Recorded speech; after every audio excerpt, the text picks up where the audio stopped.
International forum for promoting homeopathy द्वारा आयोजित इस दैनिक हिंदी वेबिनार श्रृंखला में मैं डॉक्टर नेहा कक्कड़ यहाँ पर उपस्थित सभी डॉक्टर्स का हार्दिक स्वागत करती हूँ। और आज का सेशन स्टार्ट करने से पहले हम अपनी रूटीन साइलेंट प्रेयर करेंगे।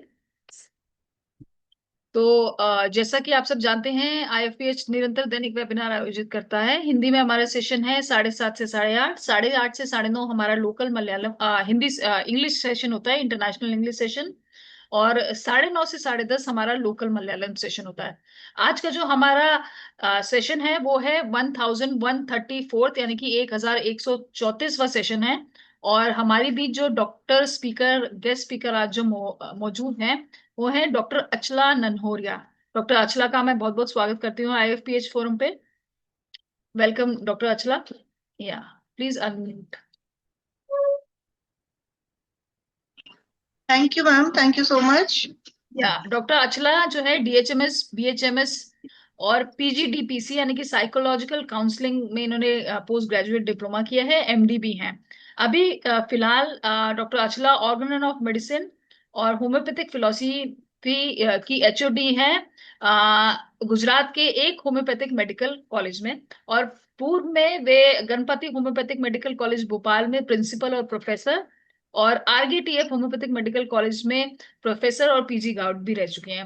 उन्होंने काफी सारे विश्वविद्यालयों में एक्सटर्नल एग्जामिनर और पेपर सेटर का काम के रूप में योगदान दिया है। साइकोलॉजिकल काउंसलिंग का भी काफी काम करती हैं। और एक बुक है जो है स्पिरिट ऑफ ऑर्गेनल, जिसमें उन्होंने संपादकीय योगदान भी दिया है। तो डॉक्टर अचलिया की मल्टीफेसिटेड प्रोफाइल है। और आज का जो डॉक्टर अचला का टॉपिक है वो है किस टॉपिक यहाँ मेंशन नहीं है।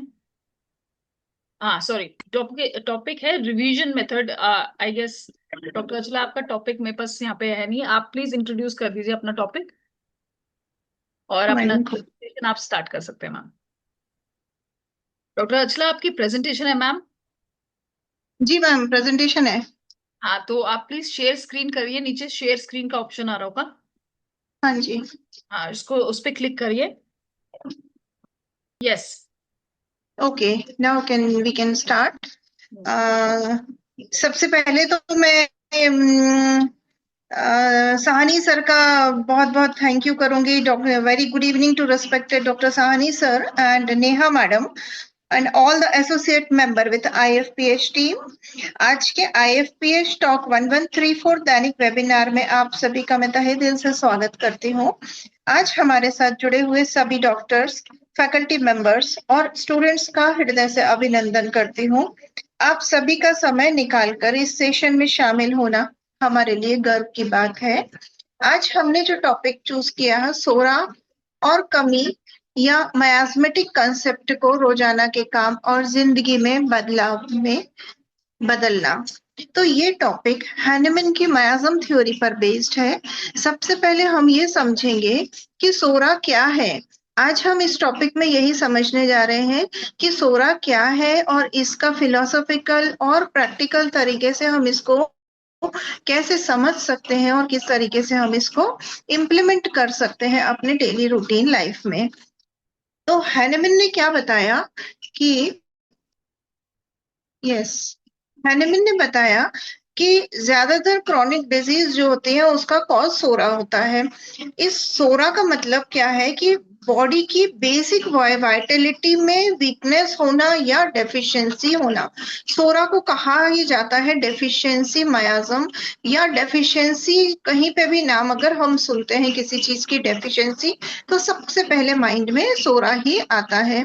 तो बॉडी की वाइटलिटी में वीकनेस होना या डेफिशिएंसी होना, that indicates psoric miasm. Simple word में अगर हम इसको कहें तो लो इम्यूनिटी कह सकते हैं, लो एनर्जी कह सकते हैं, या फ्रिक्वेंट रिलैप्स होना किसी चीज का, या स्लो रिकवरी। ये सब लो वाइटलिटी, लो इम्यूनिटी को इंडिकेट करता है। सोरा को हम डेफिशिएंसी मायाज्म कहते हैं। It may be physically, mentally और वाइटलिटी। किसी भी तरीके से वीकनेस होना, डेफिशिएंसी होना सोरा को इंडिकेट करता है। अब हैनेमन यहाँ तक कैसे पहुंचे थे? 12 साल की कड़ी मेहनत करने के बाद हैनेमन ने फोर्थ एडिशन ऑफ ऑर्गेनन में थ्योरी ऑफ क्रॉनिक डिसीज को इंट्रोड्यूस किया था। उस टाइम इस थ्योरी का बहुत क्रिटिसिज्म हुआ। किसी भी चीज को फ्लोरिश करने के लिए या सक्सेसफुल होने के लिए बहुत क्रिटिसाइज होना पड़ता है, बहुत मेहनत करनी होती है। तो सिमिलरली डॉक्टर हैनेमन, यहाँ तक जो हमें सारी चीजें हमें प्रिपेयर मिली है, उसके पीछे हैनेमन ने बहुत कड़ी मेहनत की है। तो मायाज्म जिसको कहा जाता है कॉज ऑफ डिसीज, ये हम तक कैसे पहुंचा, किन स्टेप को पार करके पहुंचा, आइए हम इस पर बात करते हैं। ये जो कॉज ऑफ डिसीज है, इसको miasm theory was advanced by Hippocrates in the 5th century. So देखिए, ये 5th century से miasm theory सामने आने लगी थी। तो जब हम ये देखते हैं कि miasm theory क्या है, इसको हिप्पोक्रेट्स ने दिया था 5th सेंचुरी में। मींस एंशियंट टाइम में यह माना जाता था कि miasm या बैड एयर, बैड स्मेल या सड़े गले ऑर्गेनिक मैटर। हैनेमन जब इसको मायाज्म वर्ड दिया था तो ये एक मेडिकल टर्म का नाम हो गया था।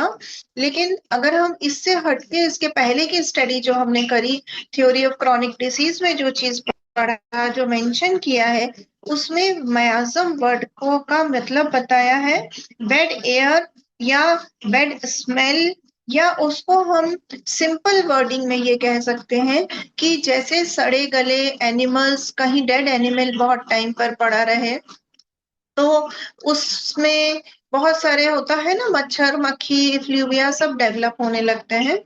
या फिर कहीं वेजिटेबल्स, रॉटन वेजिटेबल्स पड़ी हो, सड़ी हुई, या कचरे का ढेर होता है, उसमें जो हम देखते हैं जिससे एटमॉस्फेयर पॉल्यूट होता है, उसको ही मायाज्म नाम दिया था। तो मायाज्म यानी कि बैड एयर, बैड स्मेल या सड़े गले ऑर्गेनिक मैटर। अब ये तो हैनेमन ने बताया, इस किसी भी चीज को फ्लो करने के पीछे ऑब्स्ट्रक्शन जरूर आता है। तो इस मायाज्म वर्ड को जर्म थ्योरी से रिप्लेस कर दिया गया। ये मायाज्म वर्ड जर्म थ्योरी से रिप्लेस कर दिया गया। किसने? Germ theory of Robert Koch और लुइस पाश्चर की जब थ्योरी आ गई, तब उन्होंने कहा कि मायाज्म कोई चीज नहीं है, ये क्या है? जर्म थ्योरी है। उन्होंने सिर्फ मायाज्म वर्ड को जर्म थ्योरी नाम दिया। उसके पीछे भी क्या रीजन था वो हम अभी बात करते हैं। अब 19th सेंचुरी में क्या हुआ? 19th सेंचुरी में साइंटिस्ट ने प्रूव ये किया था कि जो डिजीजेस हैं वो बैक्टीरिया, वायरस जैसे माइक्रो ऑर्गेनिज्म से होती हैं, ना कि उन्होंने कहा कि कैसे वो पॉसिबल है कि किसी बैड एयर से या स्मेल से कोई डिसीज हो सकती है, ये कैसे पॉसिबल होगा। तो उन्होंने ये कहा कि नहीं, डिसीज इनसे नहीं होती, मायाज्म से। उन्होंने कहा कि बैक्टीरिया, वायरस या प्लेटिस, हेलमिंथीज, प्रोटोजोआ, ऐसे बहुत से माइक्रो ऑर्गेनिज्म है जो कि डिसीज को कॉज करते हैं। Eventually अप्रेंडेड by scientist and physician after 1880। तो जब माइक्रोस्कोप और लैब एक्सपेरिमेंट से जर्म थ्योरी प्रूफ हो गई, तो मायाज्म थ्योरी धीरे धीरे खत्म होती चली गई। ऐसा भी क्यों हुआ कि मायाज्म जो जर्म थ्योरी थी वो कब आई थी? जब माइक्रोस्कोप आ गए और जो लुइस पाश्चर थे और रॉबर्ट्स कोच थे, उन्होंने जो डिस्कवरी करी, लाइक जो रॉबर्ट्स कोच थे, उन्होंने विब्रियो कॉलरी को माइक्रोस्कोप में शो किया, जो कॉलरा का बैक्टीरिया है। तो उन्होंने विब्रियो कॉलरी को स्लाइड्स में माइक्रोस्कोप में दिखाया। तो जब उन लोगों ने देखा उस समय, तो बहुत उनको बिलीव हुआ कि हाँ, ये कुछ मटेरियलिस्टिक है, और उन्होंने कहा कि ये कॉलरा का पॉजिटिव ऑर्गेनिज्म है। तो जो चीज इसी तरीके से लुइस पाश्चर ने दिखाया, मिल्क पास्चराइजेशन के टाइम उन्होंने बैक्टीरिया दिखाए। तो जब ये चीज मटेरियलिस्टिकली दिखी, विजिबल रही, तो इसको एक्सेप्ट किया गया। और जब इससे पहले, इस जर्म थ्योरी आने के 50 इयर्स के पहले, हैनेमन मायाज्म को एक्सप्लेन कर चुके थे। उन्होंने ये बताया था कि मायाज्म एक डिसीज प्रोड्यूसिंग एजेंट है, डायनेमिक डिसीज प्रोड्यूसिंग पावर है। लेकिन हैनेमन के पास कोई प्रूफ नहीं था कि वो किसी प्रूफ के साथ एक्सप्लेन कर पाते। तो हैनेमन की ये थ्योरी रिप्लेस हो गई जर्म थ्योरी से। और many disease caused by microorganism like bacteria, viruses within the body, यही चीज बिलीव की गई। अब ये माइक्रो ऑर्गेनिज्म हमें कहाँ से मिलते हैं? कंटेमिनेटेड वाटर, एयर या इन्फेक्टेड पर्सन के डायरेक्ट कांटेक्ट में आ गए। तो और दूसरी बात जो एटमॉस्फेयर पॉल्यूट हो रहा है, जिसकी अपने अभी बात करी कि एटमॉस्फेयर पॉल्यूट कैसे होता है, कोई डेड एनिमल बहुत टाइम तक रखा रहेगा तो उसपे वो एटमॉस्फेयर पॉल्यूट करेगा। गार्बेज बार बार कभी हम देखते हैं कि बारिश हो रही है, फिर गीला हो गया, फिर धूप निकल आई, फिर सूख गया, तो ऐसा ऑल्टरनेट होने से भी कचरा सड़ता है और एटमॉस्फेयर को पॉल्यूट करता है। यही जो पॉजिटिव ऑर्गेनिज्म है, इसको ही हैनिमन अब तक मायाज्म बोलते आ रहे थे। लेकिन हैनिमन के पास कोई प्रूफ नहीं था कि जिस प्रूफ के साथ वो एक्सप्लेन करते कि दीज आर मायाज्म। कुछ टाइम के बाद जब ये माइक्रोस्कोप आए तो इन्होंने उसको लुइस पास्चर ने और रॉबर्ट कोच ने उसको मटेरियलिस्टिक व्यू की तरह उसको एक्सप्लेन कर दिया, जो कि वो चीज बिलीव होती चली गई। सो ओवरऑल ये बताया कि many disease are caused by presence and growth of microorganism like bacteria, virus within the body. These organisms can enter in the body through various means such as contaminated water, air, or direct contact with an infected person. Now we come on miasm theory कि कैसे miasm theory, germ theory से पहले miasm theory widely accepted थी, ये हम explain कर चुके हैं। लेकिन लोग ये मानते थे कि जो कॉलरा थे, जो प्लेग था, ऐसी जो डिसीजेस हैं, यहाँ पर हमने एक पिक्चर से एक्सप्लेन करने की कोशिश की है कि जो बेड एयर है, नाइट एयर है, रोटन वेजिटेबल्स, डेड, ये हमने यहाँ कोशिश की है बताने की कि किस तरीके से कॉलरा और प्लेग पर्सन पे, हेल्दी पर्सन पे अटैक कर सकते हैं। तो ये इमेज ऐसा शो कर रही है कि वो ऐसा धुआं टाइप हमने दिखाया है कि वो पर्सन पे कैसे अफेक्ट कर रहा है। अब ये वही microorganism causes disease, Louis Pasteur develop germ theory, Roberts Koch identify specific disease causing microbes like Mycobacterium tuberculosis cause tuberculosis. Joseph Lister developed antiseptic surgical practice. Miasm in real life, putrefying carcasses मतलब dead animals जो हैं और rotting animals.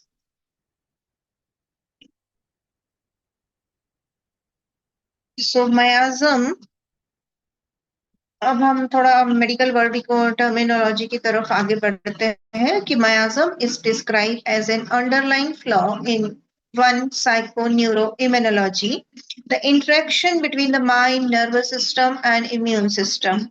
This flaw originating from personal or family history, creating a deviation in the body immune response and increased susceptibility to illness or infection.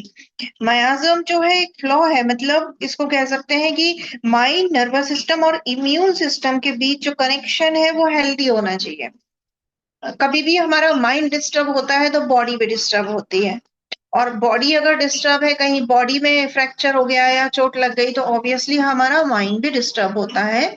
तो यहाँ मैं बताने का मतलब ये है कि साइकोन्यूरो इम्यूनोलॉजी इंडिकेट्स कि माइंड, नर्वस सिस्टम और इम्यून सिस्टम सबके बीच में कनेक्शन हेल्दी होना चाहिए, तभी पर्सन हेल्दी रह सकता है। और ये चीजें हमें कैसे पता चलेंगी किसी पेशेंट की? जब हम उसकी पर्सनल हिस्ट्री लेंगे, उसकी फैमिली हिस्ट्री समझेंगे, तभी हमें उसका रिस्पॉन्स, उसकी इम्यून सिस्टम, उसकी ससेप्टेबिलिटी का अंदाजा लग पाएगा। तो कि उसका सरकमस्टेंस, सराउंडिंग, फैमिली हिस्ट्री या उसका इमोशनल स्ट्रेस, सब में बैलेंस प्रॉपर है या नहीं है। ऐसे ही कुछ कॉज अगर तो उसके इमोशनल स्ट्रेस लेवल पर है या फिजिकल लेवल पे होंगे, तो उसकी वाइटलिटी को वो डिक्रीज करेंगे। जैसे जैसे उसकी वाइटलिटी या तो डिक्रीज होगी या उसका इम्यून सिस्टम डाउन होगा, तो पॉजिटिव एजेंट बहुत इजीली अफेक्ट कर पाएंगे। तो यहाँ टुडेज एरा में और हैनिमन एरा में क्या डिफरेंस है, हम इससे समझते हैं। हैनिमन ने जब मायाज्म बताए थे, तो उन्होंने माइक्रोबायोलॉजी की हेल्प से बताया था। उन्होंने ही study this deviation in the immune system with the concept of microbiology. हाँ, तो और उस समय तो उनके पास ऐसा कुछ नहीं था ना कि बहुत सारे इंस्ट्रूमेंट्स हों, इवन माइक्रोस्कोप भी नहीं थे। और आज टुडेज एरा की अभी हम बात करेंगे, तो हमें क्या मिलता है, हमें वो डिफरेंस देखने के लिए हम बहुत सारे टेस्ट करवा सकते हैं लेबोरेटरी में। और वो जो डिजीजेस हैं उसको कंपेयर कर सकते हैं, डिफरेंशियल डायग्नोसिस बना सकते हैं। अभी तो हमारे पास लेबोरेटरी टेस्ट इन्वेस्टिगेशन की बहुत फैसिलिटी है। हैनिमन टाइम में तो कुछ भी नहीं था, but there are any test to investigate miasm. उस समय मायाज्म को इन्वेस्टिगेट करने के लिए कोई टेस्ट भी नहीं थे और आज भी नहीं है कि हम मायाज्म को इन्वेस्टिगेट कर पाए और प्रूफ के साथ कह पाए। So unable to identify the kind of miasm that a person is born with, कि जो पर्सन बोर्न भी हुआ है तो कौन से मायाज्म को लेके बोर्न हुआ है। We cannot judge, we cannot justify, we cannot prove, because for the miasm there are no any instrument, any laboratory. Instead of that we have in case of a patient fever का है, so आप investigation, blood test, sonography कुछ भी करवा के अपन उसका diagnosis बना सकते हैं। ड्यू टू हैनिमन टाइम में क्या हुआ था कि due to lack of treatment in olden days, cure of symptom were not there and the illness could only be suppressed, which were then carried forward to future generation. क्यों ऐसा क्यों था? क्योंकि उस टाइम प्रूव्ड मेडिसिन बहुत rare थी हैनिमन era में, तो ट्रीटमेंट भी टफ था। और जो सिम्टम क्योर हो रहे थे या मेडिसिन देने के बाद कुछ चेंजेस आ रहे थे, उनको भी हमें सिर्फ साइन सिम्टम से और पेशेंट की कंडीशन से ही जज करना होता था कि मेडिसिन से पेशेंट क्योर हो रहा है या सप्रेस हो रहा है, या कि ओनली सिम्टम डिसअपियर हो रहे हैं और वो मायाज्म या वो सिम्टम नेक्स्ट फ्यूचर जनरेशन में कैरी फॉरवर्ड हो रहा है। तो इन सब चीजों को समझने के लिए हमारे पास सिर्फ साइन और सिम्टम थे, जिनको ऑब्जर्व करके ही डायग्नोसिस बनाई जाती थी। डायग्नोसिस भी कौन सी? मायाज्मेटिक डायग्नोसिस। हाँ, और ये हैनिमन एरा का प्रूफ था। अभी जो टुडेज एरा में हम देख रहे हैं कि the effect of miasm can be seen today manifest in the form of symptom on 3 different constitutions according to our susceptibility and temperament. क्या हम देख रहे हैं कि जो सिम्टम्स हैं वो 3 डिफरेंट कॉन्स्टिट्यूशन पर विजिबल हो सकते हैं। ये डिपेंड करता है हमारी ससेप्टिबिलिटी पे या हमारे टेम्परामेंट पे। नेक्स्ट हम अभी कॉन्स्टिट्यूशन से रिलेटेड एक्सप्लेनेशन देते हैं। सो लेबोरेटरी वर्क में इन सिम्टम्स की स्टडी, पहले हमने सिम्टम्स नोट डाउन किए, देन हम उनकी स्टडी और कंफर्मेशन के लिए we can take help of laboratory work. So पहले हमने केस टेकिंग किया, साइन सिम्टम्स लिए, जो भी माइंड में एक सस्पेक्ट होता है कि might be cases of typhoid और केस ऑफ यूरिनरी इन्फेक्शन और जो भी XYZ। सो एक टेंटेटिव डायग्नोसिस माइंड में बनने के बाद हम लेबोरेटरी वर्क से कंफर्मेटरी डायग्नोसिस तक पहुंच सकते हैं in today's era. But Hahnemann era में क्या हो रहा था कि only workup on the basis of clinical symptoms. Hahnemann studies sickness as clinical symptoms, कि कोई मेडिसिन दिया, हमने तो सोचकर ये दिया ना कि this is similimum, this will be the similimum for the case, but वो similimum है या नहीं है वो हम कैसे ऑब्जर्व करेंगे? उसके क्लिनिकल सिम्टम की स्टडी से हमें आइडिया लगेगा कि मेडिसिन वाज सिमिलिमम और नॉट, कि if we have to give a medicine that act on the only medicine shows either homeopathic aggravation, either disease aggravation और मेडिसिनल एग्रावेशन।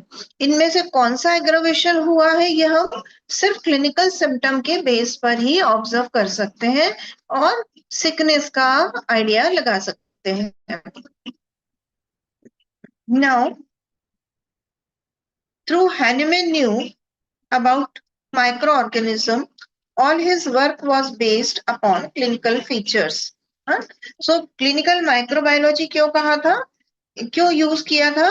इसलिए कि उन्होंने सिर्फ माइक्रोबायोलॉजी की ही नॉलेज थी, ऐसा नहीं है कि उनको माइक्रोबायोलॉजी की नॉलेज नहीं थी डॉक्टर हैनेमन को, with full of knowledge of microbiology.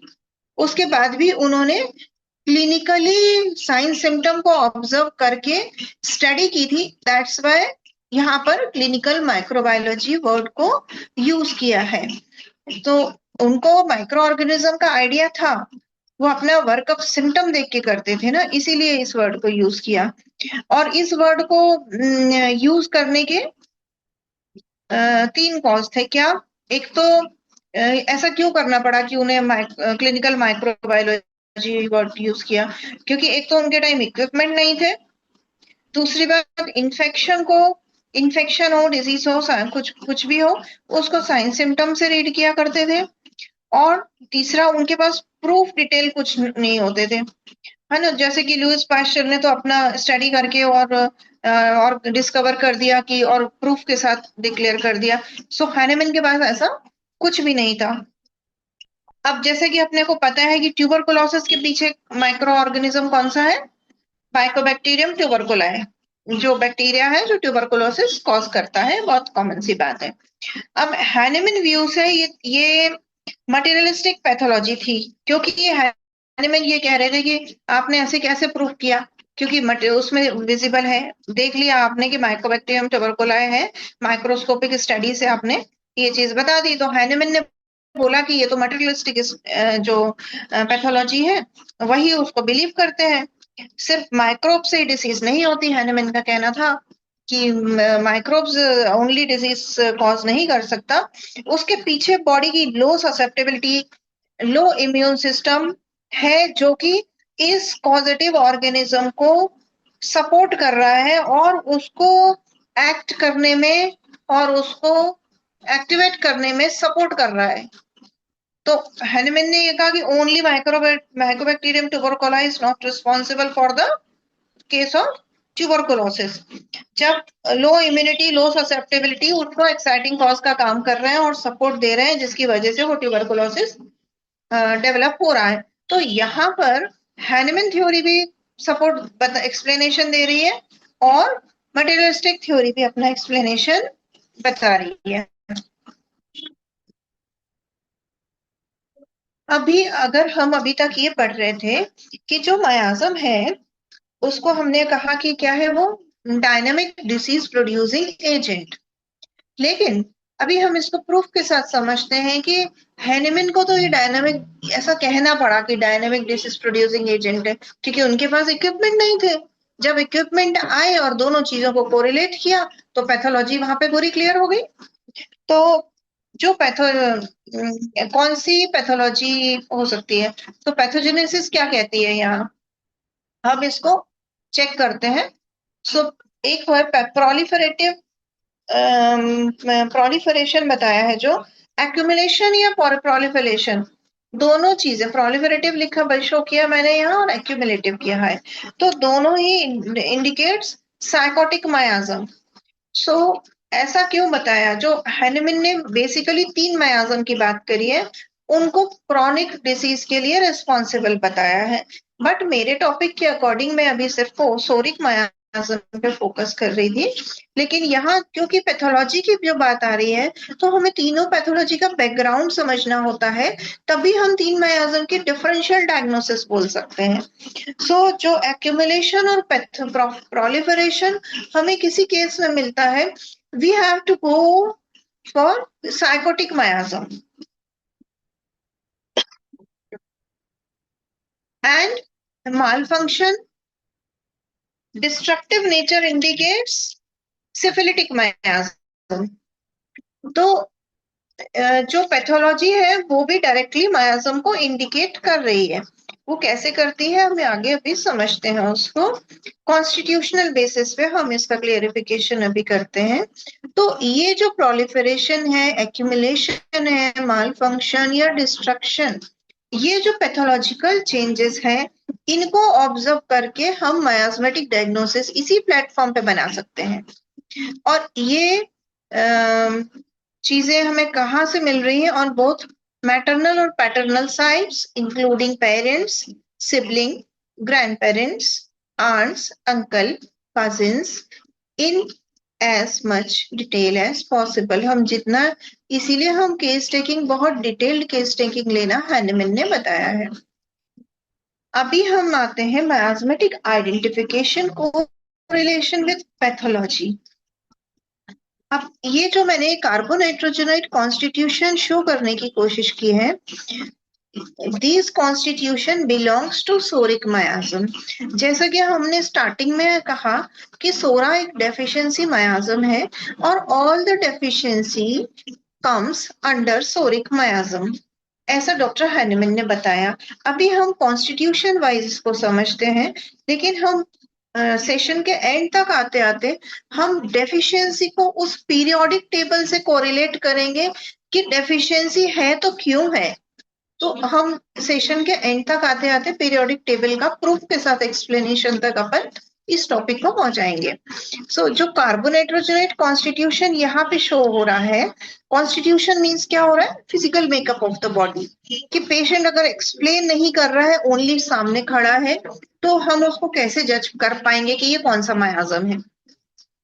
तो सोरा को सबसे पहले तो अपन ने पढ़ा था फंक्शनल डिजीज या फंक्शनल चेंजेस हो। डेफिशिएंसी मायाजम है, ये हम स्टार्टिंग से बात कर रहे हैं। डेफिशिएंसी मायाजम है तो फिर हमारी डायग्नोसिस कैसे जाएगी? सारी hypotrophy, hypotension, hypothyroidism, hypo confidence etcetera. So हाइपोलैक डेफिशिएंसी, ये हम एक बेसिक प्लेटफॉर्म की बात इसलिए कर रहे हैं कि जब हम इस प्लेटफॉर्म पे पैथोलॉजी लाके रखेंगे तो हम डायग्नोसिस प्रॉपर बना पाए। तो वो मटेरियलिस्टिक बैकग्राउंड की जो पैथोलॉजी है उसको हम इम्प्लीमेंट करके मियास्मेटिक डायग्नोसिस के डिसीजन पर आ पाए, इसीलिए यहाँ हम इस प्लेटफॉर्म की बात कर रहे हैं। So this indicate carbonitrogenoid constitution. इसको हम सिर्फ देख के एक्सप्लेन कैसे कर सकते हैं कि जो पेशेंट होगा ना, ये मैंने जो शो किया है यहाँ, उसको स्कैल्प से मैं सिम्टम्स बताती हूँ। जो हेयर होते हैं वो ड्राई, डर्टी, अनवॉश्ड, अनहेल्दी, गंदे हेयर होते हैं। और जो सोरिक हाइपो है ना, लेक है, डेफिशिएंसी है, तो क्या होगा? होल बॉडी स्किन उसकी ड्राई मिलती है पेशेंट की। पेशेंट पूरा ड्राइनेस, डर्टी, ड्राई दिखेगा। तो हेयर फॉल इसको मिलता है because of dryness in scalp. Hair fall की हम बात करें अगर, तो तीनों मायाजम का सिम्टम है, but special character of psora is hair fall because of dryness of scalp. उसके बाद रफ, अनहेल्दी, ड्राई स्किन, तो राइट, और लीन थिन मेरास्मस टाइप का पेशेंट होता है, बिल्कुल अंडरवेट है ना। हमें लेग डेफिशिएंसी से डाइवर्ट नहीं होना है, तो वो अंडरवेट होता है, बिल्कुल दुबला पतला, लीन थिन, तो वो इंडिकेट किया है। अच्छा, अगर हम हाइपो की बात करते हैं ना, तो ये पेशेंट एनीमिक मिलता है, हाँ एनीमिया मिलता है। और कौन सा? Iron deficiency anaemia. देन उसके बाद अगर वो जाएगा सिकल सेल, और वो एनीमिया जहाँ आरबीसी का डिस्ट्रक्शन हो रहा है, so it goes to syphilitic miasm और either sycotic miasm. So iron deficiency anaemia covers psoric miasm. So anaemic भी है पेशेंट तो कैसा दिखेगा? उसकी जो आईज होंगी, black circle around the eyes, सनकन eyes, bluish margin around the lips because of anemia, और इसको पेन और डायरी इसलिए दिखाई हुई है यहाँ पर कि उसका माइंड होता है philosopher type of patient but can not materialize them. वो पेशेंट बहुत फिलोसफी देता है, उसके थॉट्स बहुत आते हैं, डेली की प्लानिंग करेगा, वो सोचता है कि आज मुझे इतना इतना काम करना है, ये करना है, बहुत सारी, और बिल्कुल डायरी में नोट करता जाएगा, है ना। ओनली उसका सिर्फ नोट डाउन होता है, वो करता कुछ नहीं है। Can not materialize them, only philosophy is there. So okay, next symptom है उसका कि उसको पाम और सोल में बहुत स्वेटिंग होती है, बहुत पसीना आता है पाम और सोल में। Foul smelling sweat over palm and sole, that's why always sit with remove their footwear, हमेशा वो अपने फुटवेयर रिमूव करके बैठता है। और उसको स्वीट बहुत पसंद है, excessive desire for sweets.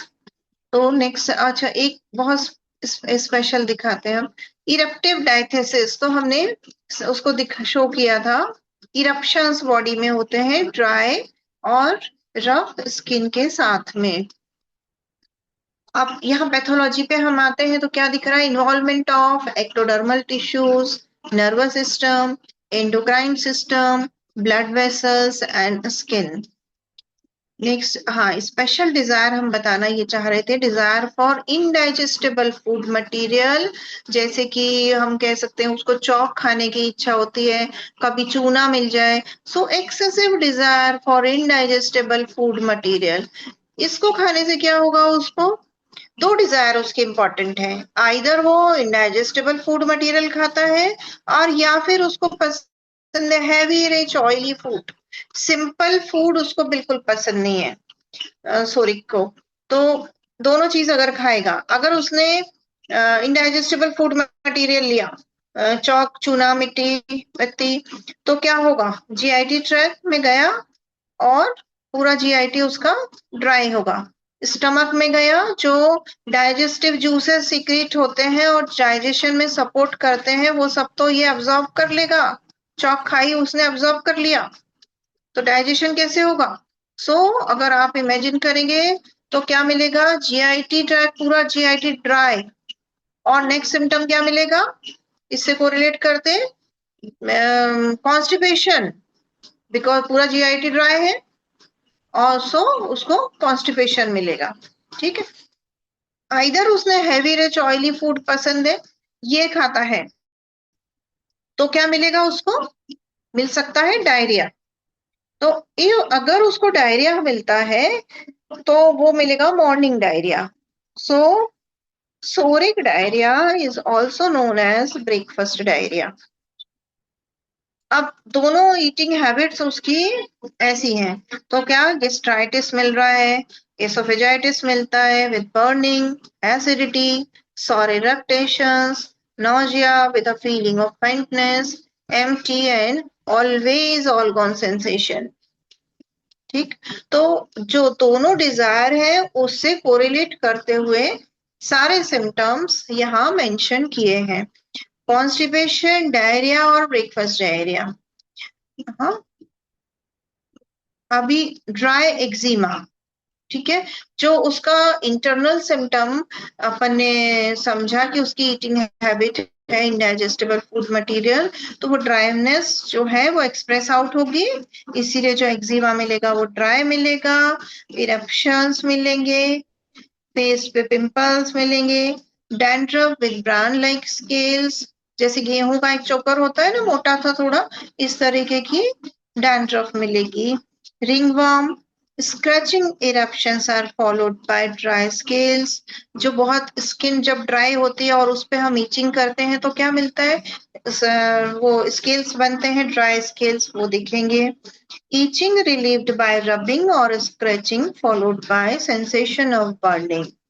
Itching थोड़ी देर के लिए तो रिलीफ देती है, और बहुत ईचिंग अनबियरेबल ईचिंग होती है, उसको एडवाइस तो ऐसा करते हैं कि वो ईचिंग ना करें, कि अगर बहुत ईचिंग करता है ना पेशेंट तो कुछ टाइम के लिए पैलिएट होता है, बट उसके बाद उसको बर्निंग होने लगती है, तो इसलिए अवॉइड टीचिंग उसको एडवाइस किया जाता है। Aggravation in evening before midnight by cold in winters. Cold और विंटर्स में एग्रोवेट क्यों होगा? क्योंकि वो ऑलरेडी ड्राई है, और उसको cold winters, dry cold wind जब होती है उस समय और एग्रवेशन होता है उसको। एंड एमिलेशन बाय नेचुरल डिस्चार्जेस, जब भी डिस्चार्ज नेचुरल डिस्चार्ज होंगे पेशेंट को थोड़ा रिलीफ लगता है। Reappearance of suppressed skin eruptions, वार्ट्स on face, arms and hands with dryness. तो जो स्किन इरप्शन है रीअपियर होंगे, और जो रीअपियरेंस होता है और जो उसका सिक्रीशंस होते हैं तो उसको रिलीफ मिलता है। अच्छा, जो सिक्रीशन होता है नेचुरल सिक्रीशन, उसका कैरेक्टर कैसा होगा? आइदर सोरा को तो ड्राई बताया है, लेकिन इफ थोड़ा सा भी अगर सिक्रीशन होता है तो वो ट्रांसपेरेंट, सीरस, स्कैंटी सिक्रीशन होता है अगर हुआ, है ना। क्योंकि जो सोरिक है वो फंडामेंटल मायाजम है, और सबसे पहले जो सिक्रेशन हो रहा है इनिशियली वो स्कैंटी और सीरस ट्रांसपेरेंट दिखता है। Then it will convert into sycotic miasm या सिफिलिटिक मायाजम, फिर उसके बाद वो दोनों मायाजम में कन्वर्ट होता है। सो अब जो पेन है, psoric pain, neurogenical type of pain, sore and bruised pain.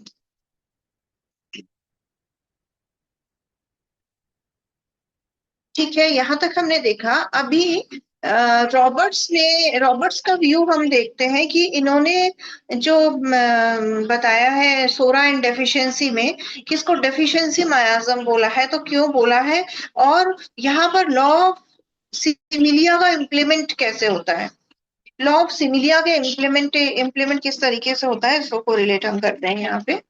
Zorah in deficiency जो रॉबर्ट्स ने लिखा है, इन प्रॉपरली बैलेंस्ड इसेंशियल, वो ये कहना चाहते हैं कि जो डेली जो रिक्वायर्ड अमाउंट में जो इनटेक होना चाहिए उसमें अगर डेफिशिएंसी मिल रही है, या हम कहें deficiency in properly balanced essential, उसको सोरा बोला है ना। So are one and the same thing. Symptom developed due to deficiency of these elements are nothing but सोरा। उन्होंने कहा कि जो डेफिशिएंसी अकेली नहीं है किसी एलिमेंट की, यही सोरा है, इसको ही सोरा बताया है। Importance is that the absorption of these elements from diet। अभी हमने इससे पहले की स्लाइड में कहा कि वो पेशेंट एकदम मेरास्मस टाइप है, लीन थिन है, और एक चीज नोटिस करी कि वो बोल रहा है ऑलगॉन सेंसेशन। हमेशा वो डाइट प्रॉपर लेता है पेशेंट, इनटेक प्रॉपर है, और उसके बाद उसको हमेशा भूख लगती है, ऑलगॉन सेंसेशन, ऐसी फीलिंग होती है जैसे कि हमेशा उसका स्टमक एम्प्टी है।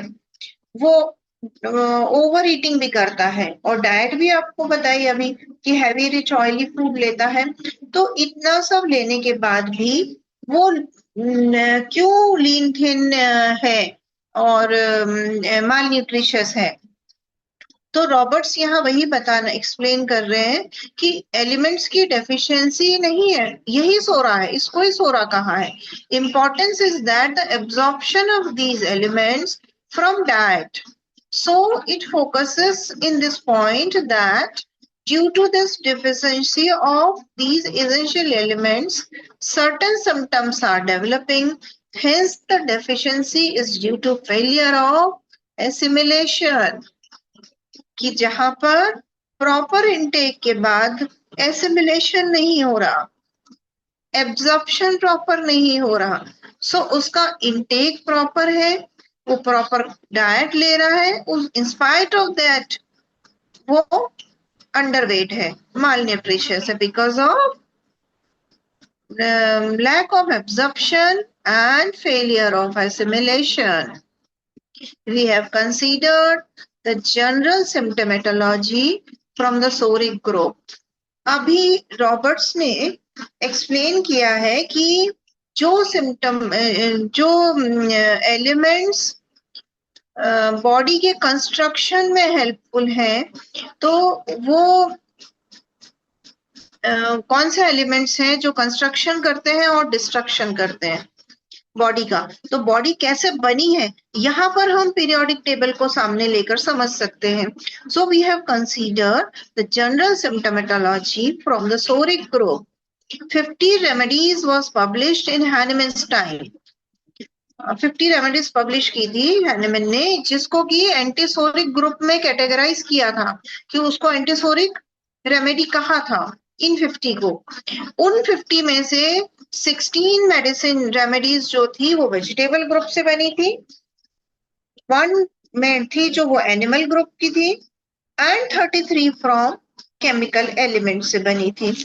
तो ये जो मेडिसिन है ये तीनों टोटल 50, 16, 1 एंड 33, ये मेडिसिन जो है वो फिजिकल कंस्ट्रक्शन में सपोर्टिव होती हैं, like construction cell tissue organ construction में ये हेल्पफुल है। सो जो मेडिसिन जो रेमेडीज बॉडी कंस्ट्रक्शन में हेल्पफुल है, बॉडी डेवलपमेंट में हेल्पफुल है, कंस्ट्रक्टिव क्वालिटी रखती हैं, उनको सोरिक मेडिसिन एंटीसोरिक ग्रुप में रखा गया है। हाँ, ये बताया था। और इसमें अच्छा 16, 1 और 33 जो बताया है, इसमें केमिकल रेमेडीज का सबसे बड़ा रोल था, सबसे ज्यादा काउंटिंग जो मेडिसिन है, नंबर ऑफ मेडिसिन 33, वो केमिकल एलिमेंट्स की है। सो इससे हमें क्या समझ में आता है, जो हमारा बॉडी कंस्ट्रक्शन है उसमें सबसे ज्यादा केमिकल एलिमेंट इंक्लूड है। इसको हम मटेरिया मेडिका से कैसे कोरिलेट करते हैं।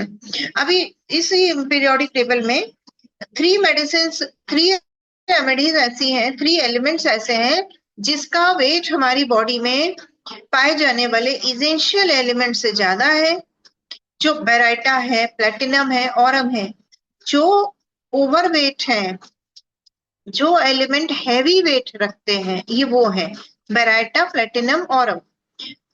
ये जो हैवी वेट रखते हैं ये कभी भी बॉडी कंस्ट्रक्शन में सपोर्टिव नहीं होते, ये हमेशा बॉडी डिस्ट्रक्शन में हेल्पफुल होते हैं, सपोर्ट करते हैं, इसीलिए उसको एंटीसिफिलिटिक क्लास में रखा गया है। जो डिस्ट्रक्टिव एलिमेंट्स है वो एंटी सिफिलिटिक क्लास में रखा गया है। यहाँ पे मैं पीरियोडिक टेबल को लेके कुछ एक्सप्लेन करना चाहूंगी, अगर समझ में आए तो, कि जो अभी मैंने बताया ना, ये बेराइटा हैवी वेट जो रखते हैं, इनकी जो वैल्यू है, इसका जो एटॉमिक वेट है उसके अकॉर्डिंग यहाँ समझाया गया है मैंने। देखिए, फॉर एग्जाम्पल सोडियम है, ये पीरियोडिक टेबल में कहाँ रखा गया है, यहाँ ये दिखाया है ना, मैंने यहाँ शो किया है। सोडियम, इसका लो एटॉमिक वेट है, और इसकी डेफिशिएंसी से, सोडियम की डेफिशिएंसी से कौन से सिम्टम्स अवेलेबल हो रहे हैं, ये मैंने कॉमन एग्जांपल इसलिए रखा है। देखिए, इसका एटॉमिक वेट 11 है, मतलब हाईएस्ट जो है आयोडीन, सब आयोडीन से कम वेट के जो एलिमेंट्स हैं वो कंस्ट्रक्टिव वैल्यू रखते हैं। आयोडीन से ऊपर जो हो गए, जो हैवी वेट, हैवी होंगे या अर्थ सरफेस के सेंटर में होंगे, वो जो है वो डिस्ट्रक्टिव वैल्यू रखेंगे। तो फॉर एग्जांपल मैंने सोडियम का लिया है, अगर और ये लाइटर वेट है 11, है ना।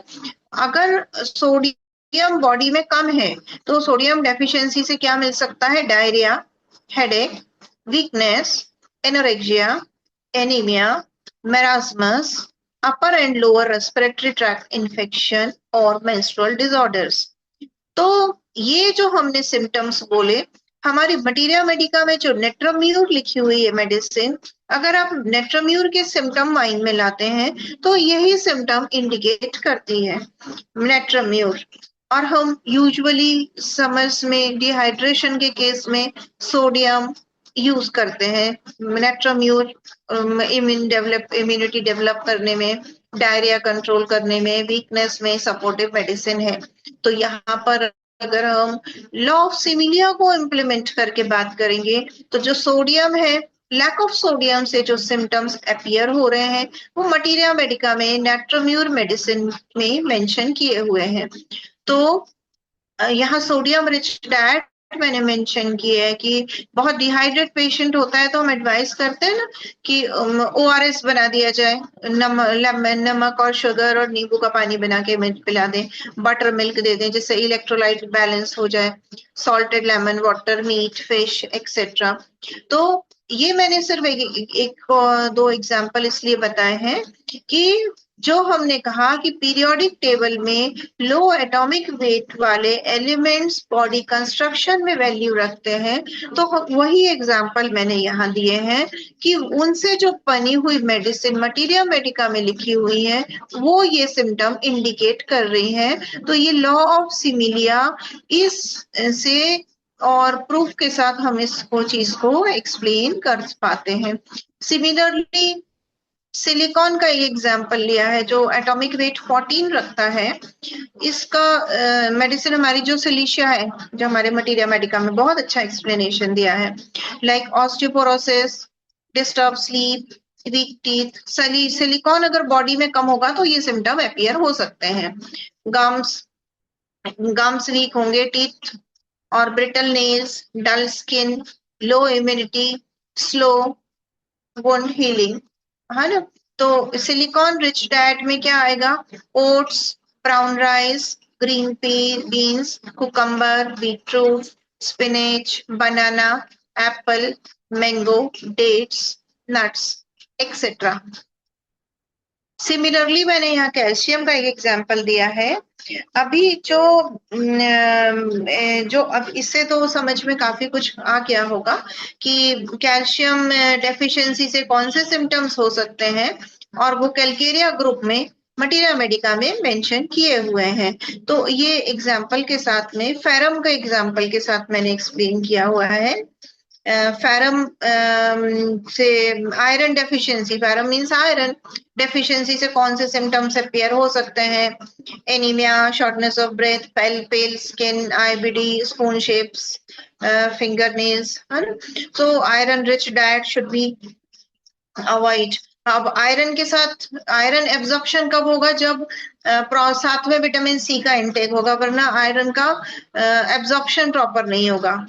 अगर विटामिन सी नहीं लिया या फिर ये कि आयरन रिच डाइट ली उसके बाद आपने चाय ले लिया या कॉफी या बेवरेजेस ले ली, बेवरेजेस गए, सो तो आयरन का एब्जॉर्प्शन जो है वो डिस्टर्ब हो जाता है। सो जो ये लाइटर एलिमेंट जो है ना वो अर्थ के और अपर सरफेस पे मिलते हैं, और हेवियर है जो अर्थ के सेंटर में मिलते हैं, है ना। पीरियोडिक टेबल ये इंडिकेट करती है कि सेंटर में जो मिलेंगे हैवी जो होंगे, तो हैवी जो होंगे वो बॉडी कंस्ट्रक्शन में हेल्पफुल नहीं होंगे।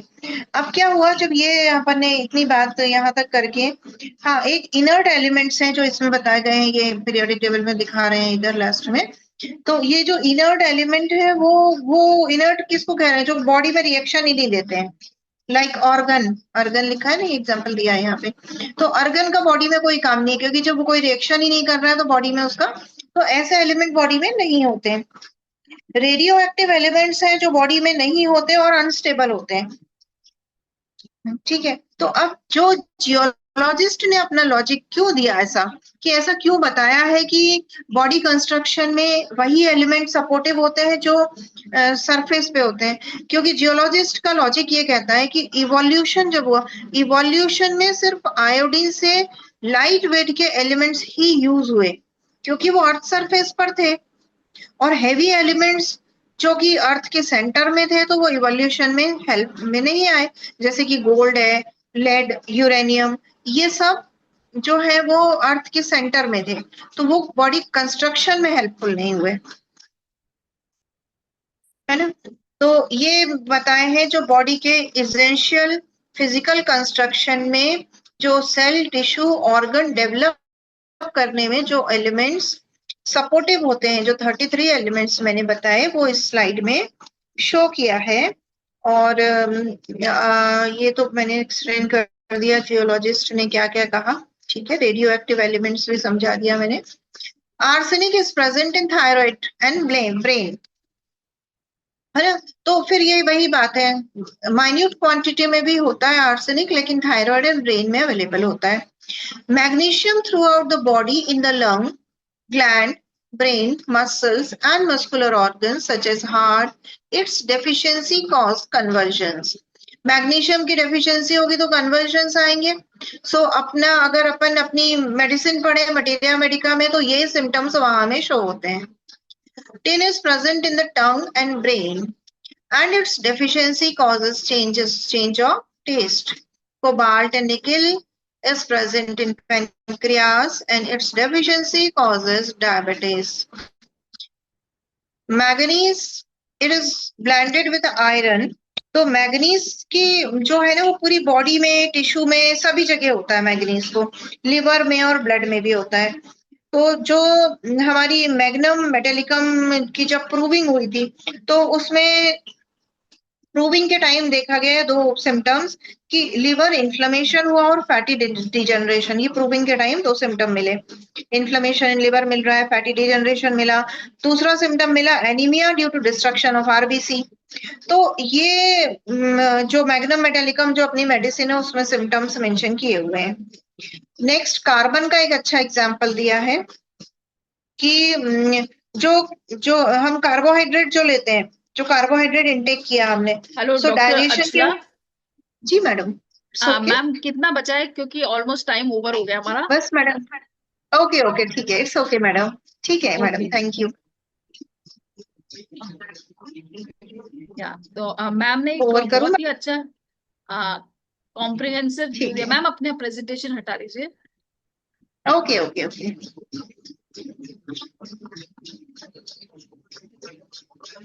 बहुत ही कॉम्प्रिहेंसिव व्यू दिया, कैसे आपने मियाज्म और जो जर्म थ्योरी है उसको कैसे कोरिलेट किया, और किस तरह से आपने अलग अलग एलिमेंट्स जो पीरियोडिक टेबल पे प्लेस्ड हैं कैसे आपने उसको कोरिलेट किया। That was very nice. क्योंकि ये मैंने बताया ना, ये जो बायोकेमिस्ट्री की हमारी नॉलेज है, ये एक आई गेस बेसिक सब्जेक्ट होना चाहिए, जिससे हमें पैथोफिजियोलॉजी पता चलती है हमारी अपनी मेडिसिन की, और क्या वो एक्शन देते हैं, क्योंकि वो मैच करते हैं सिम्टम्स उनके साथ। तो ये नॉलेज होनी बहुत जरूरी है। और मियाज्म के साथ जो क्लिनिकल कोरिलेशन आपने बताया हमारी साइंस की थ्योरी और मॉडर्न साइंस के कॉन्सेप्ट्स के साथ, सो ये चीज बहुत इंपॉर्टेंट है और इसको भी हमें करिकुलम में इंक्लूड करना चाहिए। तो बहुत ही अच्छा प्रेजेंटेशन था मैम। और अब एक्चुअली हमारा टाइम, क्योंकि थोड़ा लेट ज्वाइनिंग हुई थी, तो हमारा टाइम आज का ओवर हो गया है हिंदी सेशन के लिए। आगे भी आप इस तरह के और प्रेजेंटेशंस लेके आएंगे, यही आशा करते हैं। राम परवेश शाह सर जी जी नेक्स्ट मैडम, उसमें वो करेंगे, आपके लिए अप्रिसिएशन सब लोग दे रहे हैं। और इंग्लिश अच्छा, सेशन के लिए अब मैं हैंड ओवर करती हूँ डॉक्टर तनुज।